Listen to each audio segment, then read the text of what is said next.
Welcome to Rates and Barrels. It is Monday, December 12th. Derek Van Riper here with Eno Saris. On this episode, we will discuss the flurry of activity that has taken place since our episode last week. Basically, everything that has happened since the breaking news of Trey Turner going to Philadelphia at the end of our last episode. So we got lots of pitchers on the move, a few other position players to get to.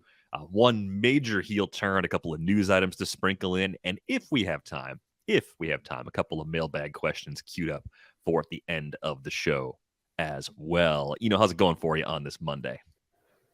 It's good. Nice little like 1 day break after the winter meetings, which were rough on me. I got sick while I was there, lost my voice on the first night, and didn't get to spend as much time in the awesome bar scene that is the winter meetings. But I'm happy to see who I saw, and if I missed you while I was there, I was going to bed early and being responsible, drinking lots of water. You'll get back to San Diego, and there will be. Right. I'll be there around New Year's. There you go. You get another crack at it in just a few weeks, so that definitely helps. Let's get to the news.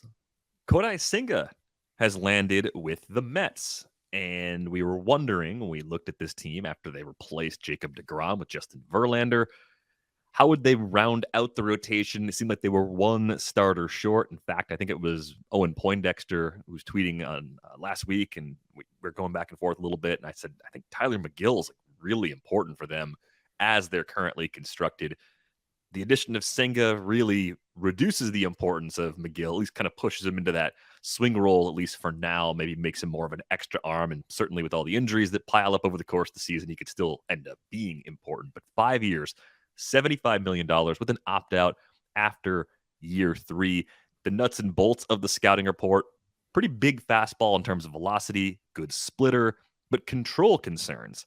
So the main question here is, what sort of expectation should we have for Senga making the move from NPB in Japan over to Major League Baseball in 2023? Yeah, I mean, what you can do is try to put him in the context of his peers statistically, other players that have come over and, some of the warning signs that were there for Daisuke Matsuzaka, are not there for Kodai Senga. When Daisuke Matsuzaka came over, he had like a 2.95 career ERA in Japan. Somebody like Yu Darvish's was much closer to 2. He had a 2. What is this? A 1.99 ERA in Japan. Just to give you sort of that's one of the best and one of the worst outcomes, right? of a pitcher that's come over. So ERA is not everything alone, but then you can sort of poke a little bit at Kodai Senga's walk rates, and there's some similarity to Yu Darvish's walk rates. So maybe he's not a plus command guy when he first comes over, especially because he'll be changing balls. He'll be going from a pre-tacked ball to one with different seams. Something that Masahiro Tanaka talked about a lot when he came over was the difference in his splitter when he came over. That's interesting because Senga's best pitch is called the ghost fork.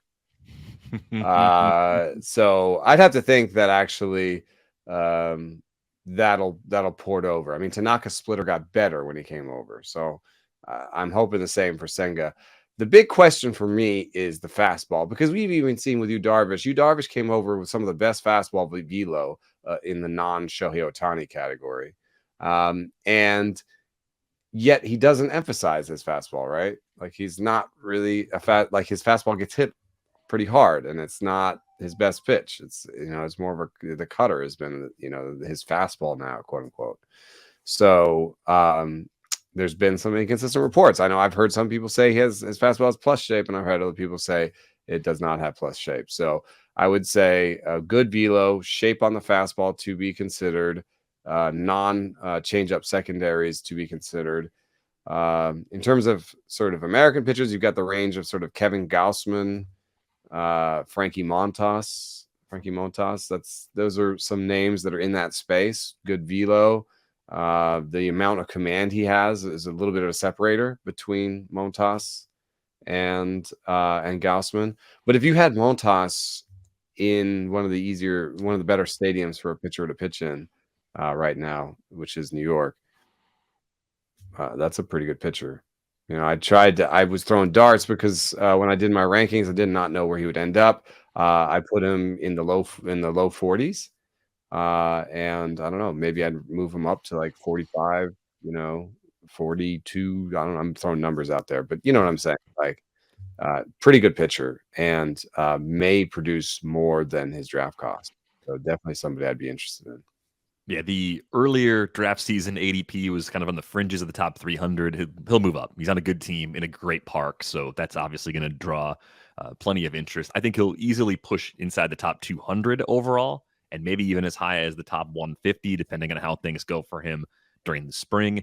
I do think there's a fair would you rather with Senga versus Frankie Montas. Montas doesn't have the benefit of that park, right? He's lined up to be in Yankee Stadium for half his starts over a full season. We just saw what Montas could do in the damp basement. Both of these guys have some health issues. Senga missed time, I believe, twice in 2022 with an arm issue. Had an ankle injury a couple of years ago that cost him a lot of time, mostly healthy. But look at that. I have Montas 42 and Senga 49 before he went to New York. Yeah, that's a really good would you rather. Well done. I'm going to say I would rather Senga. Okay. I love that. The promise of the unknown. But above him, it gets tricky. When you're in the late 30s, there's a lot of really good pitchers. Nestor Cortez, Logan Gilbert, Nick Lodolo, Tristan McKenzie. Those are guys I have in my late 30s. And I don't know if I really want to push Kodai ahead of that. So he's gonna land at like 42, 43 right in there. I saw our friend Vlad Sedler lamenting how much he doesn't like, I believe it's the hitters after the first 2 rounds. And I saw someone else on that tweet jump in and say, outfield's never been worse. And I started thinking about those comments while looking at pitcher rankings, because I kept thinking the same thing you were just saying, where I'm looking at this group of 30, 40, 50 range pitchers. Like, these guys are good. I like all these guys for the most part. I'm actually happy to have a big group of this as my core starters. If I only had one guy above this group and then I had 5 out of this 30 to 60 cluster, I might actually have a rotation that I feel really good about. And I wonder how much of that's just the nature of maybe all of us doing a poor job of recalibrating for an offensive environment that was not as power friendly in 2022, right? That is a natural reaction, right? To what happened last year in terms of the deader ball. A natural reaction would be to push mid-range hitters up and just to sort of go to quantity, the quantity approach for your mid-range pitchers. Just take the guys as they fall. If you've got I've got Hunter Green 32nd, which is maybe fairly aggressive, but his projection is good and the stuff number is through the roof. And, maybe he falls, or maybe it's, somebody, Nick Lodolo, who I have 36th, doesn't get as much pub as the other guy. Maybe he falls. His projection is actually better than Hunter Green's in Steamer right now. So, just grab them as they fall, I think, is a good way to approach the middle, because there are way more names there that I like. And, I could see looking at, the 35th best outfielder and being like, oh man, it's already got to this. Right. But I don't think that player is worse. I just think the line for that player is worse because of the environment. Yeah. It shifted everyone down and it elevated a lot of pitchers. So it's just, it's not that we're being tricked. We're being tricked by the changes in the environment. At least that's what I think. Well, yeah, I mean, you have to adjust. The question is how much you adjust ahead of the new rule changes. Just for reference sake, here we go. This is an example of similar pitchers, because I just rattle off a few names of pitchers I have ranked between 30 and 40. So among outfielders between 30 and 40, you've got Hunter Renfroe, Oscar Gonzalez. This is by the projection on the Fangraphs auction calculator. Seth Brown, Jock Peterson. I don't know. I prefer the pitchers in that range. I want to stay out of that. I want as many top 30 outfielders as I can. Yeah, so maybe outfielders early will be part of the approach this year if the outfield does in fact fall off worse than it has in the past. But I think Senga probably ends up somewhere in that 40 to 50 range for starting pitchers on a lot of people's list. Maybe creeps up a little bit higher again, depending on what happens over the course of February and March. A lot of other free agent deals for pitchers. We'll kind of run through these somewhat rapid fire. Andrew Heaney landed in Texas. We know the skills are good. It's just a question of, well, most of the skills are good. There's a home run problem that's been there kind of forever. It's a question of health. But I think, as we said on the 3-0 show, Andrew Heaney fits right into that mid-tier free agent level where the Rangers have done very well in recent years. It seems like they have some kind of organizational skill of properly identifying quality pitchers that are available in that range. Yeah, I think the main thing for Heaney is to maybe emphasize if there is like upside beyond what we've seen, and he had a pretty good year with the Dodgers and found something in the slider. And it's funny because people were talking about him throwing a sweeper. He found something in the slider by reducing the horizontal movement, but I think he found an angle that really worked for him because he's kind of a low slung guy that pitches off the edge of the rubber there. So I think, the fastball slider is a mix. I think the home run problem what we've seen is that he's predictable. He throws a lot of four-seam fastballs. And then if it's not a four-seam fastball, it's almost always a slider. So I think, Stuff Plus says his changeup is above average. It's gotten decent results. He doesn't necessarily command it that well, but I think putting the changeup back on the table could be a little bit of a source of upside for him where it could just help him just reduce a few of those homers. And, there is another level for Andrew Heaney. I think getting off the fastball would be huge. Getting that number down 50% maybe for usage instead of 62.5. Maybe that's the ultimate goal, even if that comes with a few more sliders. And then, like you said, the changeup or something else, man, you could talk about a guy that could, if you could find some other fastball. If he had 2 fastballs, maybe that would help also. I mean, in a good year, he gave up 1.7 homers per 9. Like, he's definitely still pretty homer prone. Mm-hmm. But really nice skills outside of that. I like this fit. Feel like in terms of the money and the years and everything, that all makes sense to me. I think he'll probably tick up a little bit in terms of ADP, given that new ballpark in Arlington plays pretty close to neutral. One of the signings that just happened, I believe that was Sunday night. And the rumor was that Texas has more, going on. So if they improve that lineup a little bit more, you're talking about a team that seems to have a green arrow next to its name. I think they're going to get a corner outfield bat to help bolster that lineup. We saw Sean Manaea land with the Giants, which just makes a lot of sense. I mean, maybe it's because he spent so much time in Oakland, so he's back in the Bay Area. Maybe it's because they don't really seem to worry too much about high injury risk pitchers. Although I think Manaea, relative to the early career concerns about his health, has been more durable than expected, compared to where he was when he entered the league. But again, a similar sort of deal to what Heaney got with the Rangers. So curious what you think about this fit, because in general, pitchers with decent skills landing in Oracle Park tend to be very reliable for us in our game. Yeah, no, I think it's a great place for him to land. I think there is maybe something when it comes to the Giants and sinkers. Alex Wood was a signing of theirs. They added a sinker to Camilo Doval. Logan Webb took a real big step forward when he featured the sinker more than the four-seamer. And I know that in our Stuff Plus model, as we've done the research, sinkers have sometimes been a little bit squirrely, where we've been like, are these stuff numbers really matching up to the best sinkers in the game? So there might still be a little bit, almost every team now has, I think everything has a stuff plus number. There's a question of how much they listen to it and how good it is. Like there is still a difference in how good those team stuff plus numbers are. And I know that changeups and sinkers are a part of that discussion. Which stuff plus numbers are really good at nailing those downs? Maybe the Giants feel like theirs is good in that way. And if that's the case, because it's kind of important, because Sean Manaea's changeup, the way in our model, looks slightly below average. I mean, his fastball looks slightly below average, right? His sinker looks okay, you know. And what I would focus on from our model perspective is that his slider and changeup flashed plus last year. So I would say, you know, when his slider was harder, when he was throwing it, you know, harder, that was when his slider was at its best, and when his changeup was dropping the most, that's when that was at its best. And I'll try to get him to replicate those pitches. That's what my model would say.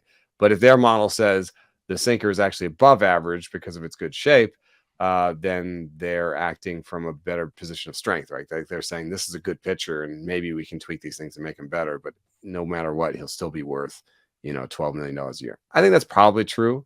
Like Sean Manaea, $12 million a year is now almost the cost of, you know, your number 4 or 5. Yeah, you know, and he can be a 5 for anybody.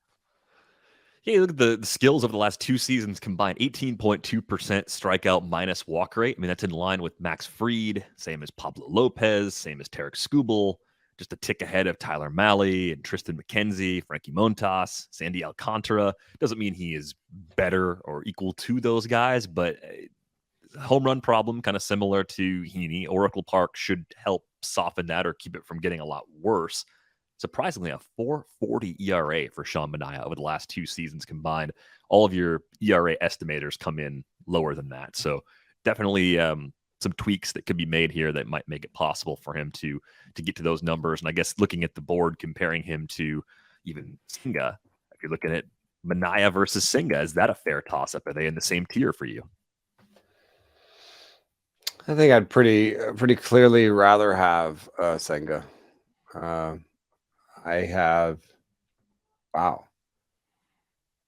did not have Sean Manaea in my top 125. Well, that might be a mistake in the rearview mirror. But the stuff plus number is so bad, I didn't have a reason to push him in there. And his pitching plus was below average. This is a really good landing spot for him, though, right? This is definitely something that could push him pretty hard. Let's say I had that was a mistake of mine. I should have had him around. He should have been at least above like a Sonny Gray, Zach Eflin, or at least near them, right? Yes, I think at least there. I have Sonny Gray at 60 right now, and these are still like unfinished ranks. Pablo Lopez at 50. I do think Lopez is a fair comp. Even looking at the model, some of the numbers from your pitching model are kind of close, actually, where the stuff but plus the model is not low great on Lopez compared to what he's done on the field. Yeah, no, They're exactly. high compared to what Manaea's done on the field. So it's a weird comp there. But I think Manaea is he's a good reason to not draft Pablo Lopez around pick 150 if you can get Manaea 50 or 75 or even 100 picks later, potentially. If he stays in the 200 to 250 range, I think he's totally viable there, because I think Manaea will be useful for pretty much all of his home starts and even a decent number of road starts as well. You'll avoid him on the road against the Dodgers, probably avoid him at least in day games against the Padres. I think one of the park factors things that I want to drill into at some point in the future is day game versus night game, because I just think the air is so different in San Diego. The temperatures are a lot different if you're playing at 1 o'clock in the afternoon versus 7 o'clock at night. And I think that has at least a meaningful impact on some of the borderline pitchers that you would think about using against the Padres. Day games might be off limits. You got to get Ken Arneson in here too, because I'm sure the wind, the way the wind patterns work very differently a day and night. You just think about it. I mean, the whole way wind works is, the temperature on land and the temperature in the water being different. And, those, land and water lose and gain temperature at different rates. So, of course, during the day, wind might have one totally different pattern than when it would at night. So, yeah, I think those are good arguments for those. It's definitely also cold out here. They call it California. Everyone thinks it's all warm, but You sit in a ballpark at night in San Diego or Oakland or San Francisco, and you realize how cold it can get up here. The proper word is cool. It is Cool. cool. It is not cold. I know cold. I can speak to cold. I could not previously speak to cool. And now that I've lived here for a year, almost a year and a half, cool is exactly what it is. Because there's something strange when it's about 50 degrees and it's kind of humid and it like somehow chills you to the bone, not all that differently than like 20 degrees with a nasty wind. Like you still feel it. And you're like, why do I feel so cold right now? There is something unique about that. But I'm going to say that's cool. That's cool temperature, legitimately cool. I've settled in with him maybe in the late 70s around like a Marcus Stroman, Jameson Taillon, Kenta Maeda, Ross Stripling, Merrill Kelly, good fungible veterans. Maeda, a bit of a forgotten guy right now as he makes his return from Tommy John surgery, but I could see that being a pretty nice late round value since he should have a pretty normal progression over the course of this winter. He missed all of last year. 3 other veteran potential starters landed in new places. I mean, Jose Quintana is going to be a starter with the Mets, so he's not a potential starter. But Kyle Gibson and Vince Velasquez landing with the Orioles and Pirates, respectively, as those 3 teams kind of added rotation depth, or in the case maybe of Pittsburgh, someone that's a little more big part of the plans in the short term, at least. Do you like any of those particular guys, maybe as overlooked additions? Yeah, I've had Vince Velasquez on my sort of personal crib sheet of possibly cheap, undervalued starters that might be interesting. He's like he was like one of the very few free agent pitchers that could be a starter that had an above average fastball stuff plus. You know what I mean? Like that's it's something that is kind of rare among starters to begin with. They're not, a lot of them are not known for their fastballs, and it's definitely harder to have an above average stuff plus for a fastball when you're in the free agent category. It's your post peak. Now, obviously, DeGrom had one. Like the top of the line guys have that, but Justin Verlander didn't. And Vince Velasquez did have an above average stuff loss on the 4-seam fastball. So that's a good foundation, I think. And then when you kind of look among his different pitches, you see pitches that are rated well for stuff, but not for command. And that's the Vince Velasquez we know and love. But know and maybe love.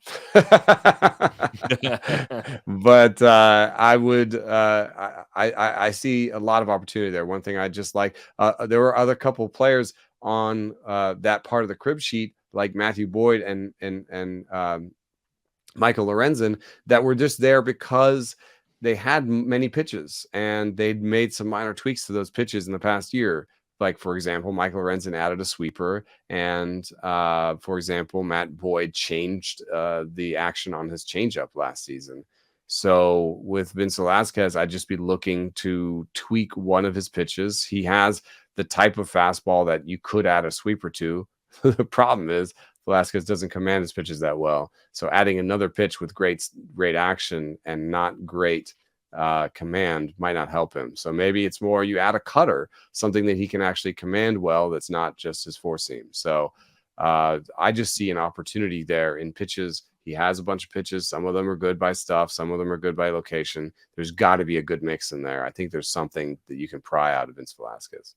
Yeah, I thought it was worth mentioning, if only because he has more to work with in terms of stuff than Jose Quintana did. And it was Quintana that went to Pittsburgh around this time a year ago, and it ended up being a nice move for the Pirates. They flipped him to the Cardinals, and now he was actually a coveted free agent this offseason. So maybe something similar could develop with Velasquez if they make a couple of adjustments. And we're at the point with him now, he's 30 years old. If it doesn't work out over the first 2 months as a starter, you can flip the switch in June, make him a short reliever, and maybe you've got a coveted high leverage reliever that you brought in. So I think that's still in there for him, because then it doesn't matter as much which pitches he can't command. A lot of those just go away, right? Then he becomes a 4-seam slider guy, and both of those pitches were above average across the board.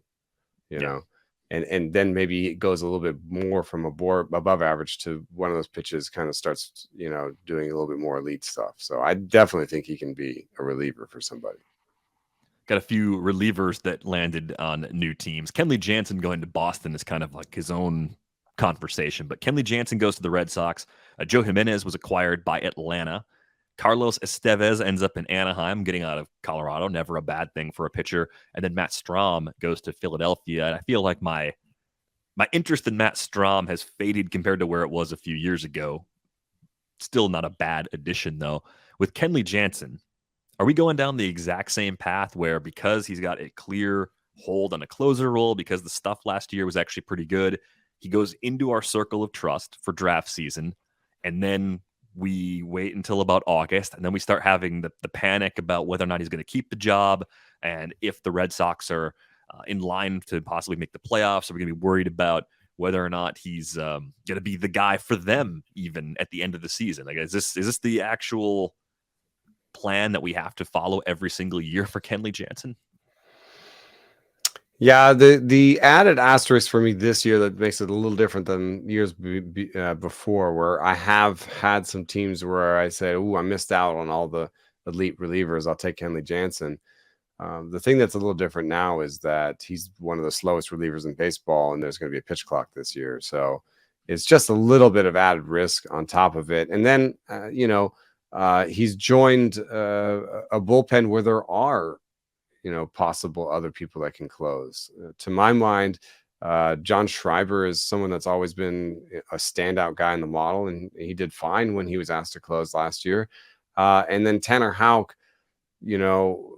we'll see. There's some maybe he'll start, maybe he'll not. Garrett Whitlock, they've been saying will be stretched out to start. Houck and will be a starter is sort of the language I've heard, out of Boston.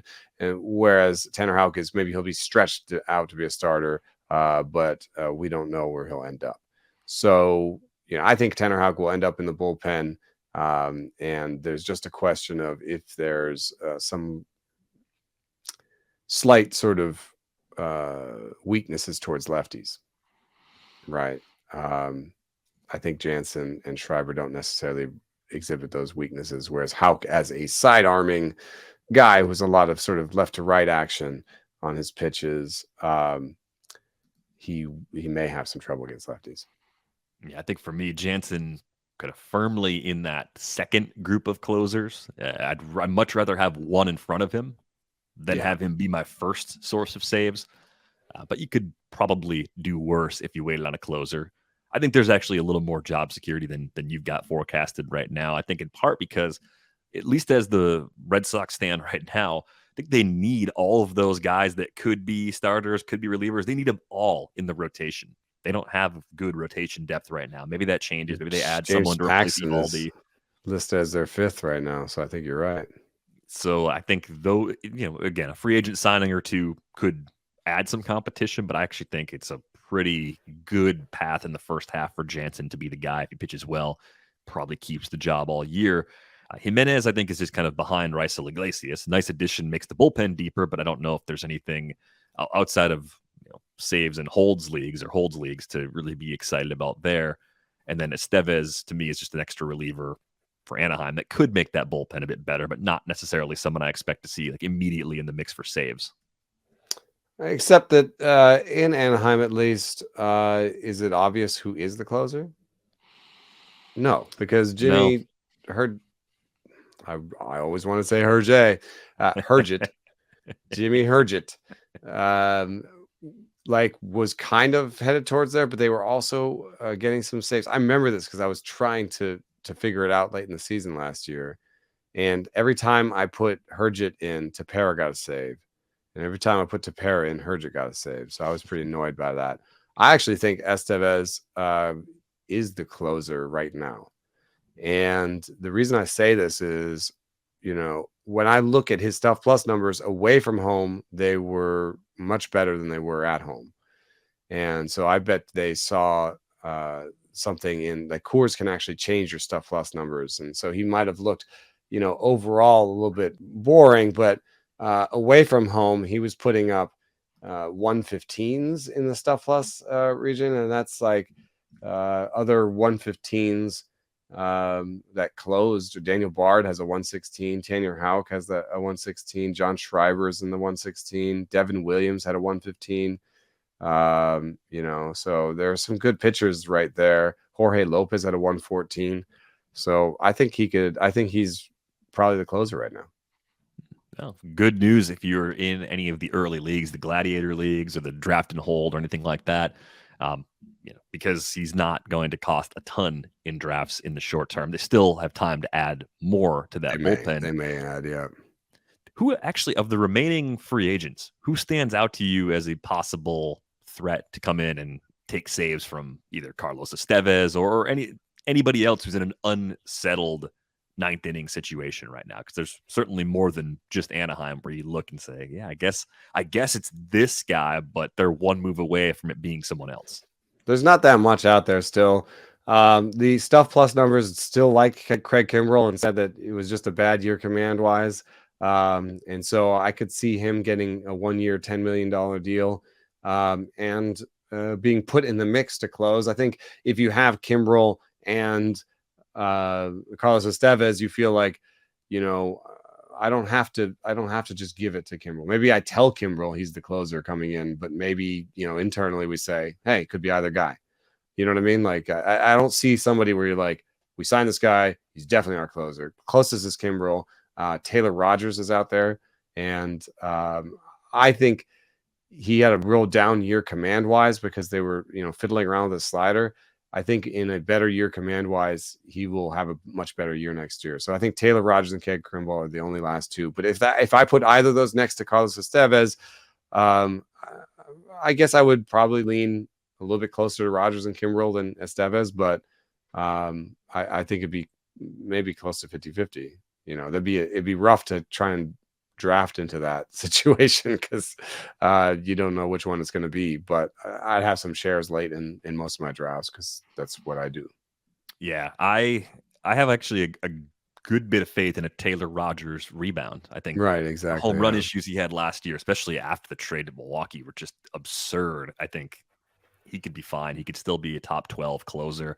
If he had a path to a job, I would look at Taylor Rogers very similar to Kenley Jansen. But I do say that as someone that would say it's worth taking a chance on Carlos Estévez late right now, because the way they used Aaron Loop last season, I know he was popping in the model a year ago. The way he was used makes me think they don't necessarily look at him as a clear-cut ninth inning guy. They kind of like him as more of a high leverage mix and match guy in the bridge to the ninth inning. And he's a lefty, Loop, right? So, they're going to have this year, there's going to be a added need for lefties given the new shift rules, lefties that can strike lefties out. So that's something I think with Loop where, you had this finding a while back that teams used lefties as closers about half as often as you'd expect. And my theory was always they wanted to have a situational lefty. And so, that made it hard. How many teams had two really good lefties where they could do that? And I think we're going to return. There was a little bit of going away from that where there are teams like the Astros that just had righties, but I would assume that, the teams are looking for lefties, and they want to have situational lefties. Not necessarily you can't do the one out thing anymore, but if you have a couple of really important lefties coming up and you just can't have them, getting on base, maybe with batters on, here comes Loop. And I don't think that sets him up for closing. Let's move on to some of the other position player moves. Xander Bogaerts ended up with the Padres. That was not something we would have expected a week ago, but knowing that they were pursuing Trey Turner, knowing that they may have even been pursuing Aaron Judge. Nothing's off limits right now as it stands for San Diego. I think there's been, with Bogaerts, some injuries he's played through that have reduced his in-game power. That's complicated by the fact that he just turned 30 in October, might be losing a little bit of power anyway with aging, but I think they could actually get some seasons that still look a lot like what we saw between 2018 and 2020, where that slugging percentage gets back up over 500 again. I think that's still on the table for Bogaerts. I love the plate skills. I think, over the life of the contract, maybe he moves off of shortstop, but you're not really worried about that right now. They said he's going to start the year at that position. And if there's something better they can do defensively, maybe they'll address that at some point in 2023. But I was looking at Bogaerts already as a nice rebound candidate from a power perspective anyway. I think the counting stats would have come along with that. And now that he's landed in another really good lineup, I just think that increases the chances of everything falling back into place for him so long as he's healthy.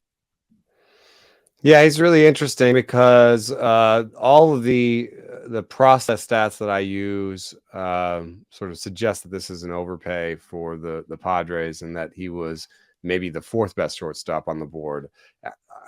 I'm getting to it. I know. He's put up great batting averages and great OBPs, and he has great results. But I just have to point out that, in terms of his chase rate, he's, 67th percentile. In terms of his barrel, he was 56th percentile.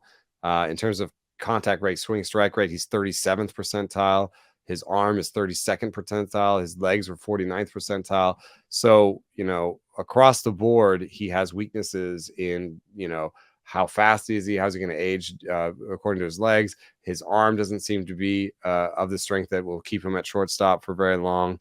And he doesn't stand out in terms of power and patience like a Carlos Correa does, who looks like a prototypical slugger who plays shortstop. What I think is not caught, there's two things that come to mind that are not caught by these process stats. Perhaps sort of hit tool is not captured by swing strike rate and power, that there's something in between there that's hit tool. And I would assume that he has it because he's put up these high BABIPs. His career BABIP is 336. That's, league average is like 296. So that's pretty good. You also have strikeout rates that are better than his contact rates. That seems to me also kind of hit tooly, where he's making contact when he needs to, even though the overall contact rate is below average, frankly. That's one thing that comes to mind. The other thing is he's played in a very interesting ballpark. Mm-hmm. And if you just look at where his doubles were, I mean, last year he had, 15 doubles off the wall in Fenway. Off the monster. Yeah. And so I wonder how that affects his batting average on balls in play and what you think of him going forward. And that's part of why, even though he's projected to have a similar walk rate, a similar strikeout rates, and a little more power than he had last year, he's still only and an above average league BABIP, he's still only projected to hit 267 next year. So part of this is hit tool. Part of this is how he's meshed with his park. And those things, I think, have an outsized importance for him going forward, since he's not a standout necessarily with the legs or with the power or with the patience. So that's why I have reservations about giving him 11 years, where Trey Turner has the legs, I think, to age better than the general population. And Carlos Correa has the kind of power patience bat that seems like it'll age better than something where you're depending on a line drive stroke. You're depending on base hits as opposed to, walks and homers. Looking back, I threw this on the screen if you're watching us on YouTube, the 2021 percentile rankings for Bogaerts, 90th percentile in max exit velocity. And that, I think, was with a little more health. I wonder if I'm buying into how you were describing hit tool and how that sort of explains some of the differences in what you see in the underlying numbers versus what you see on the surface with Bogaerts. I wonder if he might fit the bill. We've talked about this with Freddie Freeman before, of a hitter that can really change who he is. Like, maybe he can become someone that sells out to get to more power as he ages, right? As spraying the ball becomes more difficult, maybe it will be a little more pull. Or he doesn't have the green monster. Power. Maybe he gets it over the wall, instead of trying to pepper the wall. Yeah. So, I mean, the 11 years thing is just the function of, let's keep the AAV down. Let's just, maybe protect ourselves. That's what it took to get him to, you just gotta. Yeah. To me, this is just more about, like, in these next 3 to 5 seasons, especially, I see the skills, the underlying numbers here, and I see a guy that's still going to be a really good, if not great, player for them. And I think they'll be praised, I think, for the discount, at least in the early part of the deal, even if 6 years from now people are laughing at them for it. Well, I mean, Who cares about been that? some long deals right now. Right. The to your argument, I think, is very interesting. The last 2 years have been very different. Where in 2021, he had the highest pull percentage of the last 5 years, and the highest barrel rate of the last 5 years. And then in 2022, he had the lowest pull rate of the last 5 years and the lowest barrel rate. So that suggests a little bit to your argument that there's a little bit of variability here in approach, and that he's shown basically that he can be successful in a couple different approaches. How weird is it too that he was in the 88th percentile in outs above average in 2022, and he was in the first percentile in 2021 when I had that up on the screen. 13th percentile back in 2020, fourth percentile in 2019. Pretty big year for him defensively, and I think it will take more to show us that wasn't just a 1 year blip. Yeah, it's true. But, with below average arm and legs, this is a player that I would expect to be at third base within 3 years. Makes a lot of sense. Now, plenty of fans in Boston are upset right now that Bogaerts is gone. They have made a few additions. Masataka Yoshida cashes in with the Red Sox, 5 years, $90 million. I think compared to what a lot of people out there had expected for a contract, it's a lot.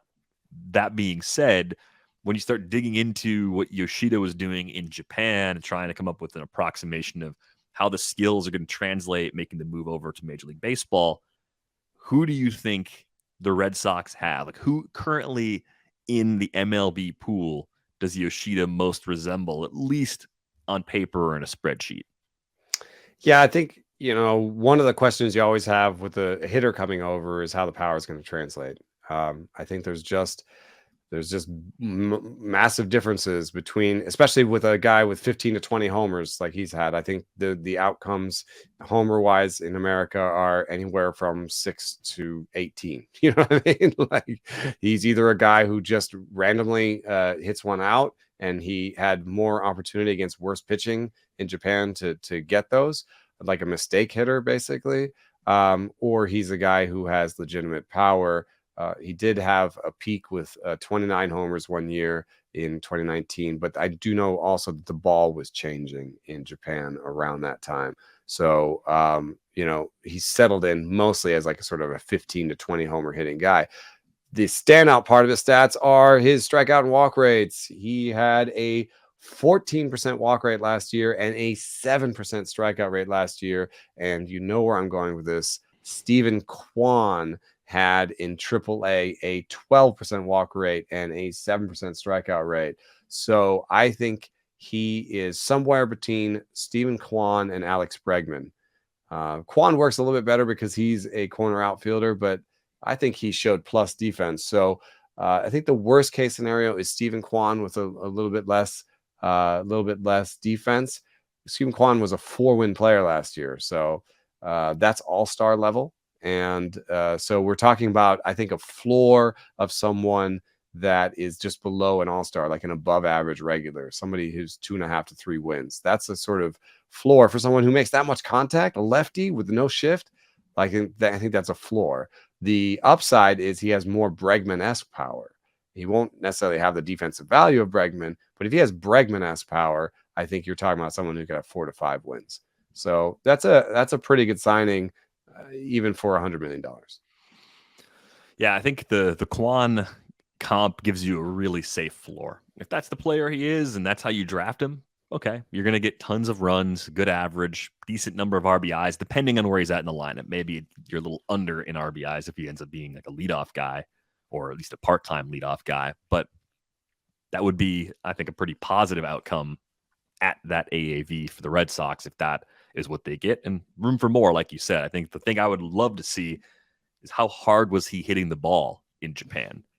Was he already in the lower end of the range for exit velo there, or was there actually a good bit of hard contact, even if you kind of soften that against better, more consistent pitching across the board, that gives Who's you a little more optimism. Remember Kosuke Fukudome came over to the Reds, right? Fukudome is the Cubs. Cubs. That's the Cubs guy. Fukudome, who's the guy who came over the Reds?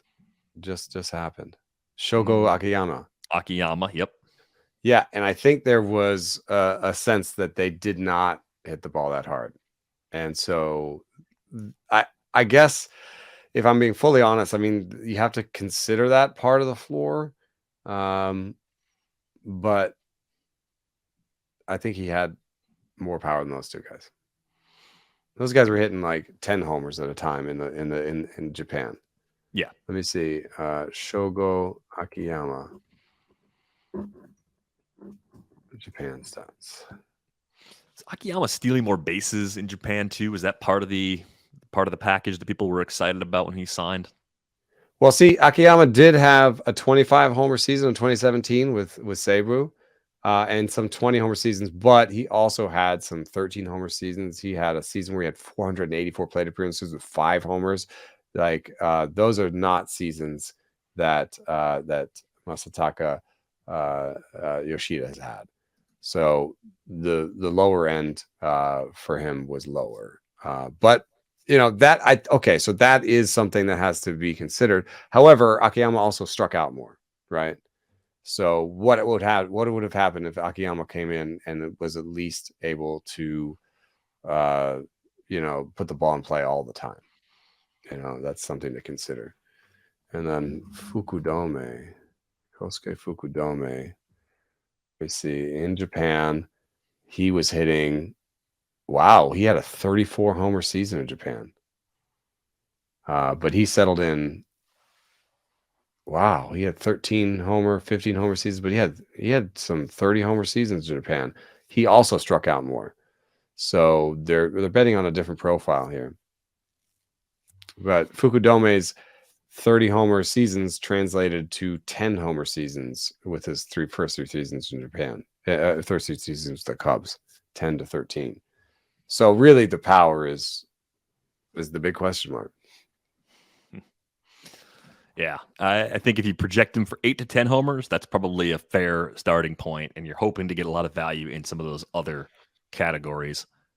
Let's talk about Willson Contreras, now a St. Louis Cardinal, which is just a strange thing to say out loud, probably particularly painful if you are a Cubs fan. Very sorry to continue raining on your parade. I know I've been talking about this on a few different episodes in the last couple of days, but the thing that I noticed with Willson Contreras, I was just looking back at catchers over the last 20 or so years, went to Fangraphs, threw up the leaderboard from 2000 forward, and looked for the top 10 catchers by WRC+.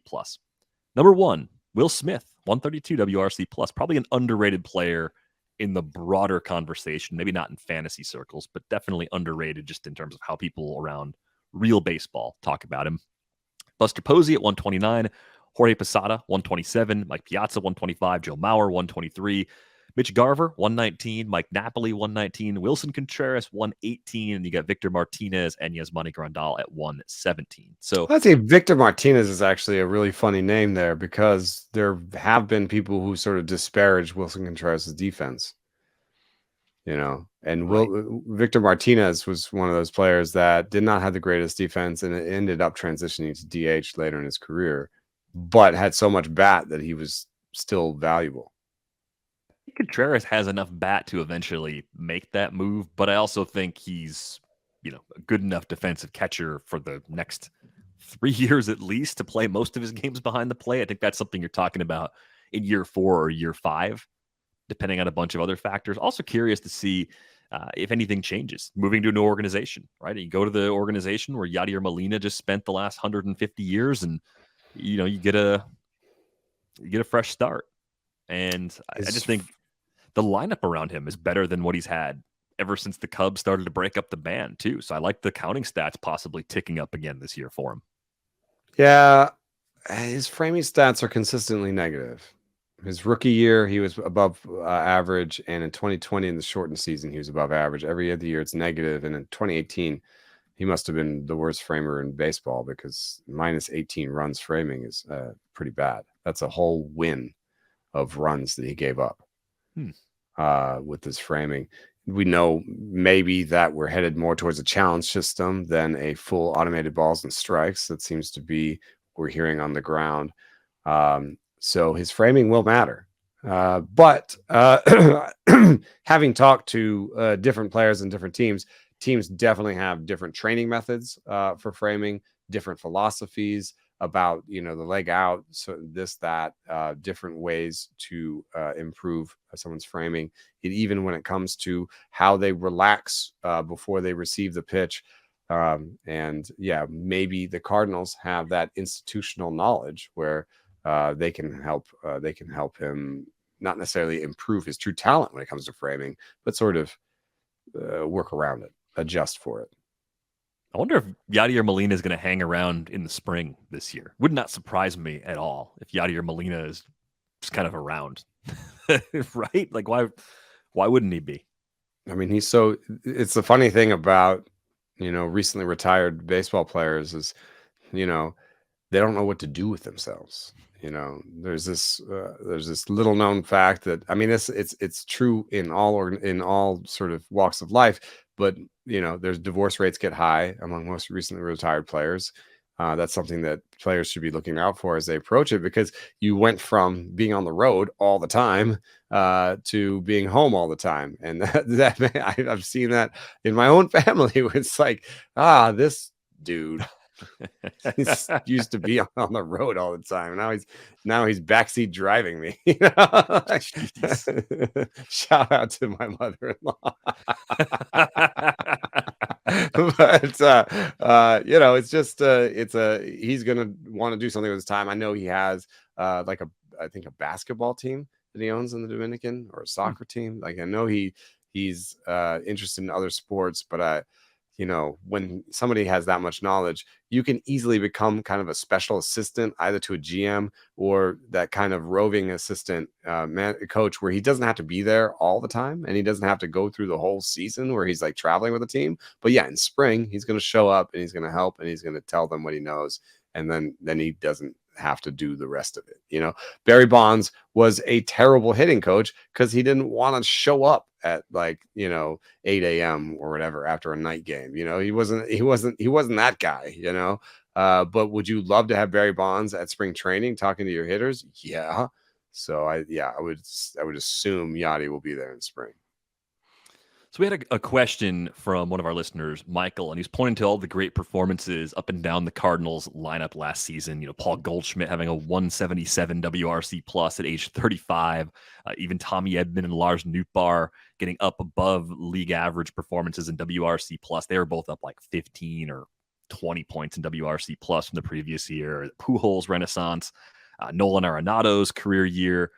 And Michael's just wondering, is there anything that really explains it across the board? I know we've talked about Goldschmidt and Arenado and the bats they were using, and how more or less the story from the St. Louis Post-Dispatch about that it had a really good assessment, because it was Goldschmidt talking about how it's like club fitting in golf and getting the weight within the bat to be distributed in a way that works well for your swing, and that subsequently increases your bat speed, right? So that to me is kind of like a satisfactory explanation, at least for those two guys. But you start to think that if the two best hitters on your team are doing something like that, the other guys around them might also try it or do something similar. And I don't know. I think that's at least part of where this came from. I know in the first part of the season, there was some unseasonably warm weather in St. Louis when the park factors were pretty weird too. And then that was further confused by the Pirates being in town all month, which is only,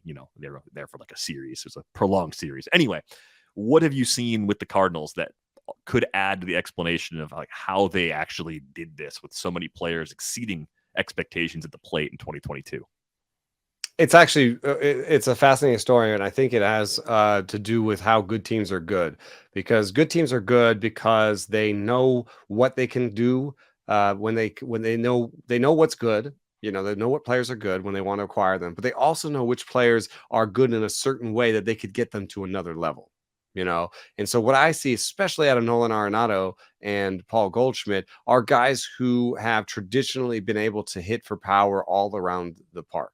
Right? These are guys who traditionally had opposite field power to some extent, right? So what did both of those guys do last year that they'd never done before in their career, that they did to the utmost level last year? They pulled fly balls at higher rates than they'd ever pulled fly balls. Both of them set career highs in the pull rate on their fly balls. How many of their fly balls were pulled?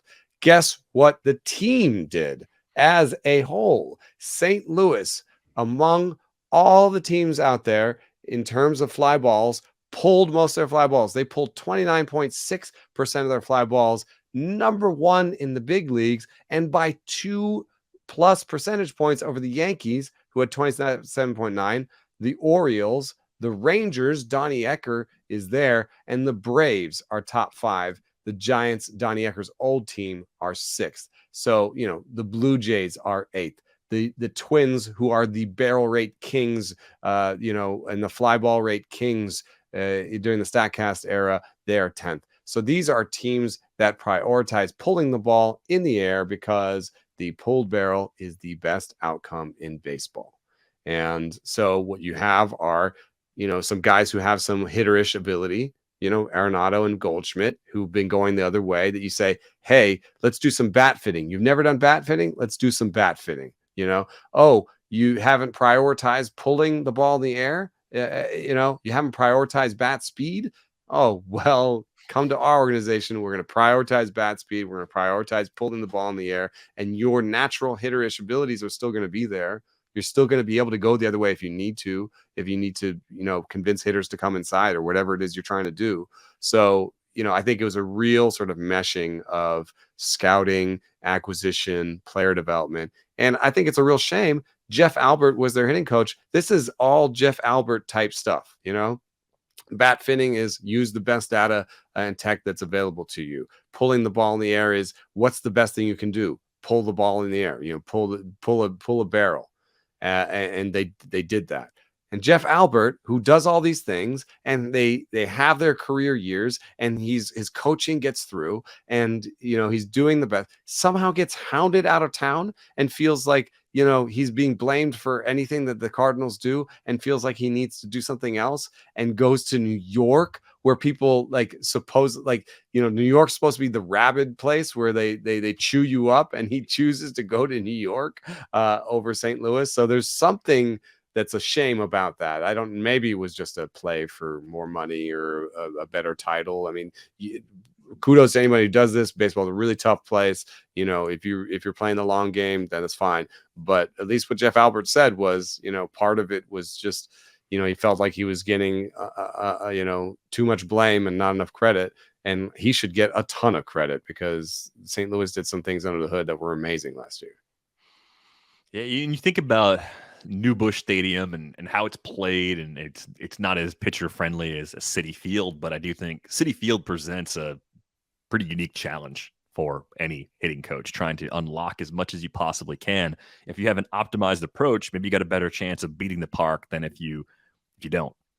Worth considering. Also, the ball change, we know the ball is going to be deader. Oh, opposite field homers down 30%, pulled homers down 15%. They were out in front of that. They knew that was going to happen. What happens when you deaden a ball? The opposite field homers are worse.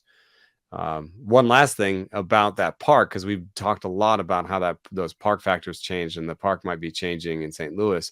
I had a really interesting conversation with Ken Arneson, who models wind, and they model wind in 20 out of 30 parks, and I think he was optimistic they'd nail down the last 10 at these winter meetings. He said he had a lot of great meetings.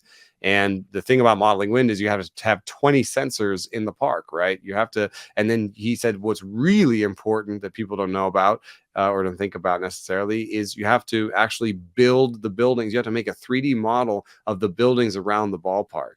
And that's because if you have a big building next to the ballpark, buildings have shadows, wind shadows, right? If you think about it, it's like an eddy or whatever. Like the wind goes over the top of the building. There's no wind here. So that creates different wind patterns.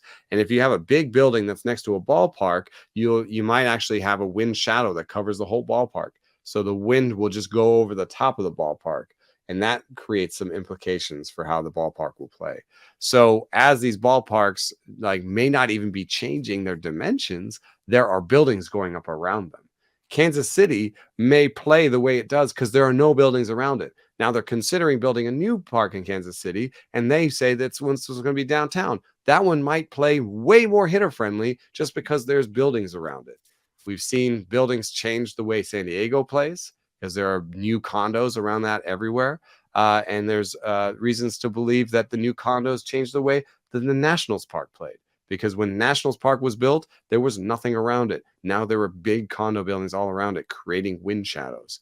So I thought that was fascinating. I think if I was an organization, I would be calling Ken right now and having him do the wind modeling, because it also tells you a little bit about optimal strategy. What should our hitters do?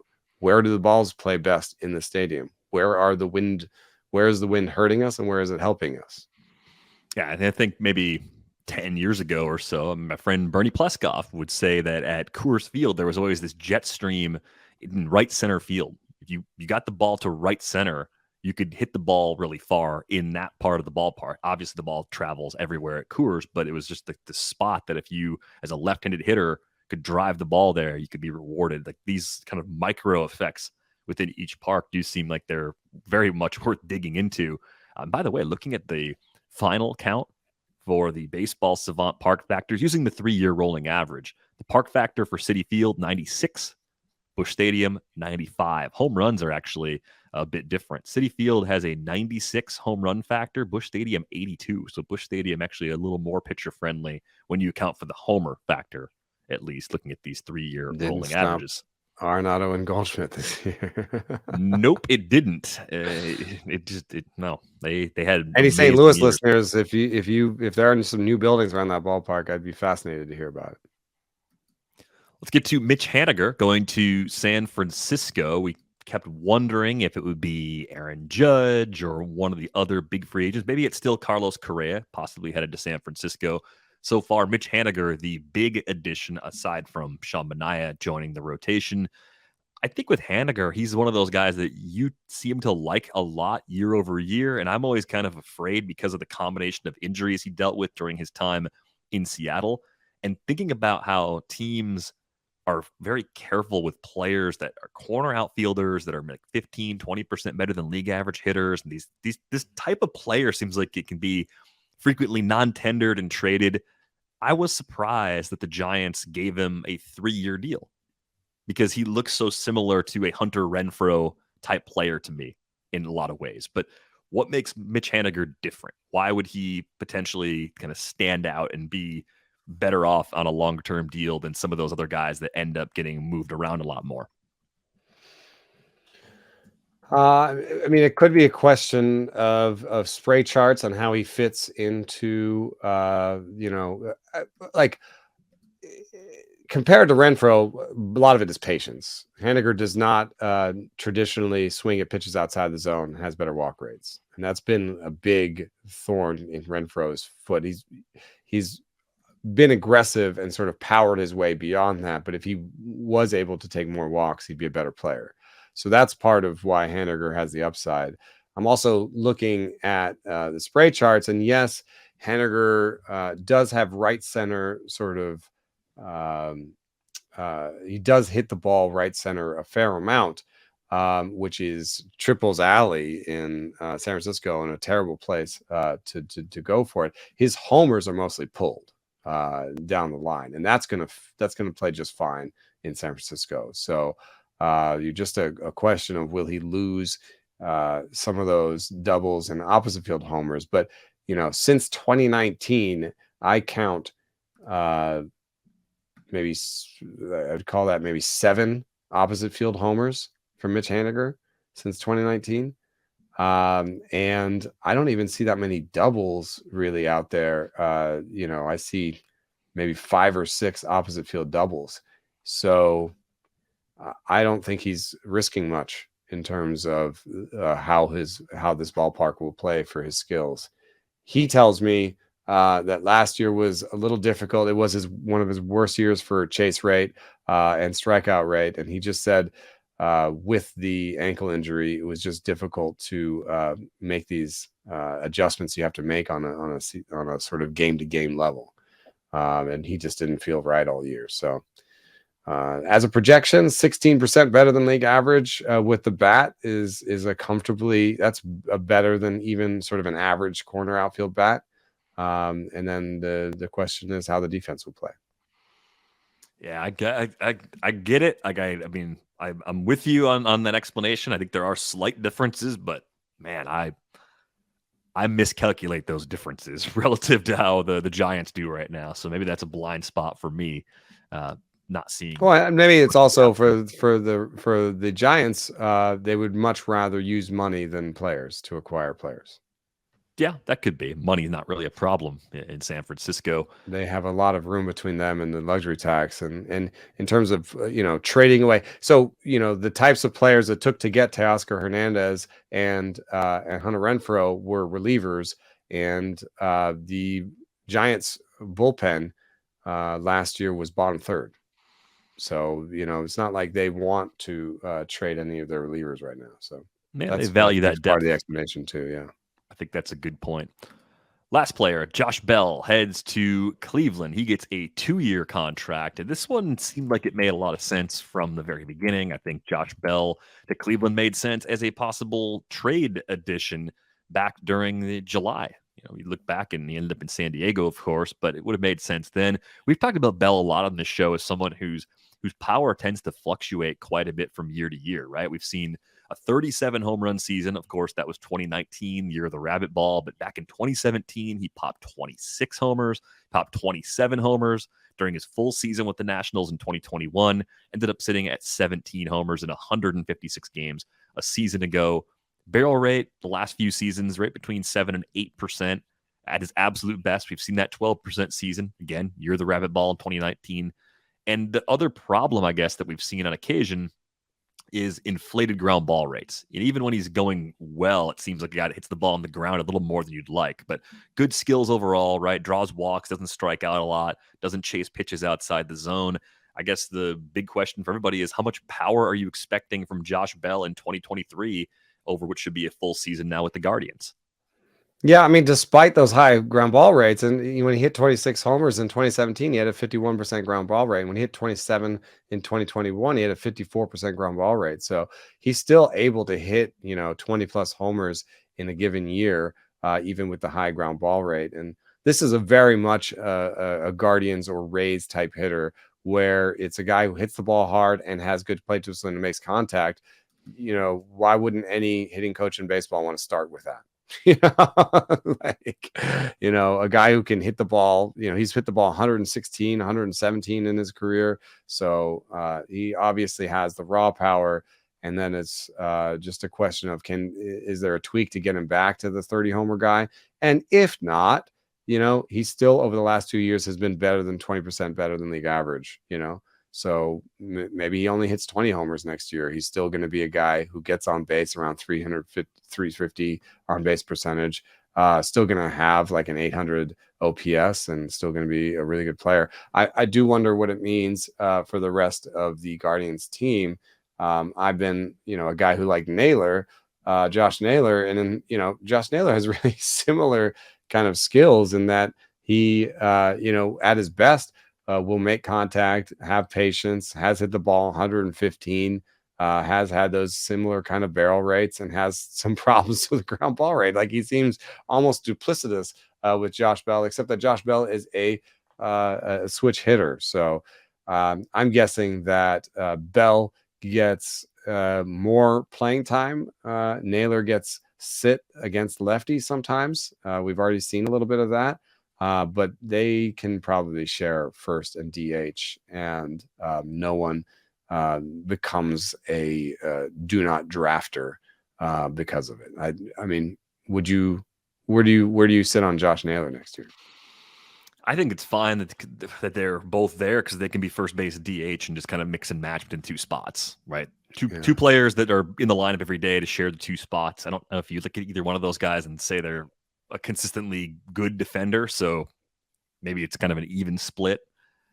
I think I'd rather have Bell because I think Josh Naylor's injury history is a concern. I think it's his knee, right? That was the main problem. Like that's the sort of thing that can always come back around. but the gap between them actually is very small as a hitter. I think the other thing that makes me like Josh Bell a little bit more, just a little more patient. So I think that keeps him in the lineup a little more often. Whereas Naylor might end up Naylor sitting against some stole lefties. 6 bases last year, though. That's weird. That's surprising. We've seen a little bit of that, I think, from Josh Bell in the past too, right? A handful of bags. That was a few years ago now, just a couple. Yeah, he was 2 for 6 in 2017 and 2 for 7 in 2018, and then almost stopped running after that. But yeah, I mean, that Naylor could be in that area where the extra 5 inches means something, and he steals 10 bases next year. There is a pathway for Naylor to be worth more valuable than Josh Bell next year, but it's there. But I think as a lefty, as opposed to a switch hitter, I think there's a slightly greater chance that Naylor loses some playing time. Yeah, to a righty that comes in for those matchups, and then especially since Bell can play first, right? Yeah. Yep. So slight preference for Bell. Home run totals. Who do you think hits more home runs? Is it just Bell because of more playing time, or if we make it more fun? Let's say we give them both the same number of plate appearances. Who hits more homers? That's more interesting. I think I like Naylor more on a per plate appearance basis for homers. He's slightly lower ground ball rates for sure. And age kind of points towards Naylor. All right. Oh, a couple of notes on the way out the door too. Shohei Ohtani is on a slightly different schedule plan for pitching. We learned this. It's actually going to be still a 6-man rotation. At least that's the plan for now. But the Angels are going to use off days to skip someone else in the rotation. So what happened was last season, Shohei Ohtani made 16 starts on 6+ days of rest. So when it happens to be like a Thursday off, instead of that thing where you get into the pattern where Ohtani basically pitches like every Sunday because of the extra day off, they're not going to do that anymore, which will add a few starts over the course of the year if that plan sticks and if he stays healthy. So there is a slightly higher ceiling on Ohtani's innings workload and starts total with that tweak, even though at this time they're not shifting down to a 5-man rotation, which I think Sam Blum wrote about that for The Athletic as maybe a possibility, but because of the World Baseball Classic, it might be something they would change in season depending on who's healthy and a whole bunch of other things. Put some stress on his fatigue. I mean, to be honest, because we're also talking about the slowest starting pitcher in baseball when it comes to tempo, and someone who may have to adjust his tempo to work with the pitch clock. Now, he might be the best athlete in baseball. I think he is probably. I mean, how could you argue against him? He's one of the fastest players. He hits the ball super hard. He pitches, throws super hard. You know what I mean? Like he runs, throws. He's the best athlete in baseball. So, maybe he can pace himself and be not necessarily as stand out on any single place. You know what I'm saying? Like just pace himself a little bit more, not throw necessarily as hard, which might mean, giving up a league average home run rate or whatever, and having a 2.75 ERA or a low 3s ERA instead of a low 2s ERA, just to make it through the season with these new parameters. But I think he can do it because he's such a great athlete. But I just wanted to add that, along with the pitch clock and this revelation, there is going to be a little bit more stress on him fatigue-wise. And probably already doing what he needs to do to be prepared for that. That's probably what's happening this winter, right? Trying to do everything he can. I'm sure he's had conversations with someone in that organization already about the pitch clock and how he's going to be better prepared for it. And I would not bet against Shohei Ohtani doing anything as far as making an adjustment at this point. I think we've all learned our lesson by now. I'd never bet against Shohei Ohtani. The question, though, with fatigue is just when we will see the ramifications and how. I don't think it's necessarily if. You know what I mean? Like, I think that either it's maybe someone who has a poor end tail to the aging curve, right? At the end of his career, just ends up being injury prone, or maybe he just has pockets of injuries throughout his career that teams just have to deal with. I mean, you're just asking someone to do something that's never been done before. And there's going to be fatigue ramifications for it. Yeah, we'll see how it plays out. That is going to do it for this episode of Rates and Barrels. If you would like to get a subscription to The Athletic, $2 a month for the first year gets you in the door at theathletic.com/rates and barrels. So be sure to get that. If you don't have a subscription already on Twitter, you can find Eno at Eno Saris. You can find me at Derek Van Riper. We're back with you next week. Thanks for listening.